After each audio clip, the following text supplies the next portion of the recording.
So here we are at Pastors Discipleship Network, and we have with us Rose Mugabe, the Rose Mugabe, and we're in the middle of this amazing Women's Leadership Conference that you've organised called Jewels in His Crown. Tell us about the vision for that. How did that come around? The vision for this conference started when I attended the first Role Model Leadership Academy conference. We were each one of us given a task to come up with a vision of what we want to do in the next 6 months. And as I contemplated and thought, what came to my mind was organizing a big leadership conference, something that I had never done before since I've done my ministry for 8 years. When I shared with Kate and Cham, they gave me their full support, and we were very excited about it. Yeah, I remember you were very excited and said, "Rose, go for it." Yeah. But deep down in my heart, I didn't see this coming. I want to speak the truth here. Yes, it's good. Truth is always good. Truth is always good. Yeah, I didn't see this coming because it's an area I had never been before. Yeah. And I said, how can I organize 200 key leaders in this country to come to PDN to attend a conference? So your time at Role Model Leadership Academy stretched you. It did stretch me. Yeah. It taught me to think outside of the box. Wonderful. It taught me to see my vision in a different, picture altogether. Yeah. I want to say that my time at the Role Model Leadership Academy helped me put on new lenses in terms of my ministry. Wonderful. That's exactly what we're hoping for, wasn't it? Absolutely, and creating a sense of aspiration and expectation. Yes. And recognizing your influence as a leader. Right. And that's been very apparent because the women who you've gathered from across the nation and from across denominations and different spheres and sectors has been remarkable. And I think, as you said, that it's a first that you have been able to gather the women from so many different streams.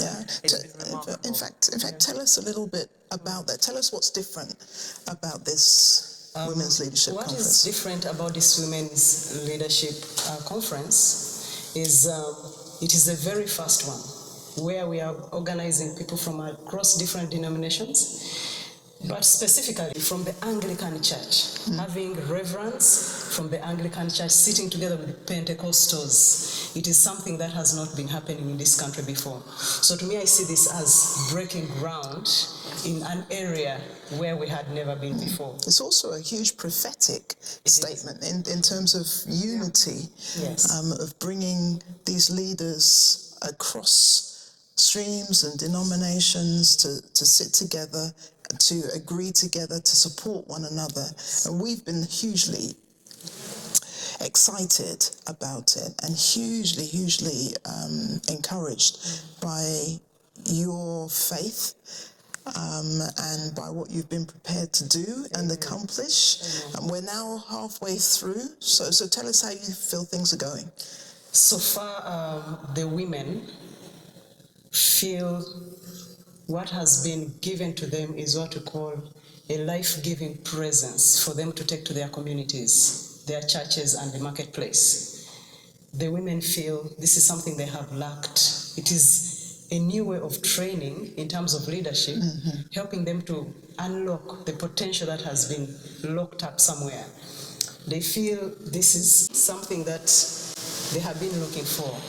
And we want to bless the Lord that such an opportunity has been brought to us, that women can go full to go and share with women who were not able to come.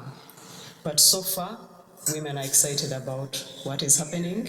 Well, it's been our privilege and it's been our pleasure. It's been wonderful to support you with this vision. We're believing for greater and greater things. We know that you have more vision for next year and for the ongoing years. And we're looking forward to hearing about that too. So I think we're going to be preparing ourselves for today. We're trusting that God will join us once again in a manifest way and that lives will be touched. Is there anything? Some women came to me and said this was a very prophetic conference.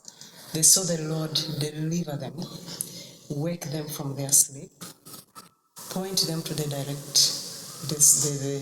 direction where their ministry is meant to go, so that they can be able to serve God in the way that God has called them.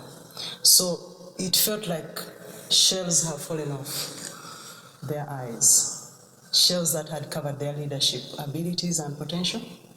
They feel by the end of the day they are full and ready to go out and serve the Lord and glorify Him. God is sharpening us. This has been a tool shed for us, like I prayed yesterday. These 2 days, we are like in a tool shed, and the Lord is shining us to make sure that we go and shine each one of our spheres to glorify His name.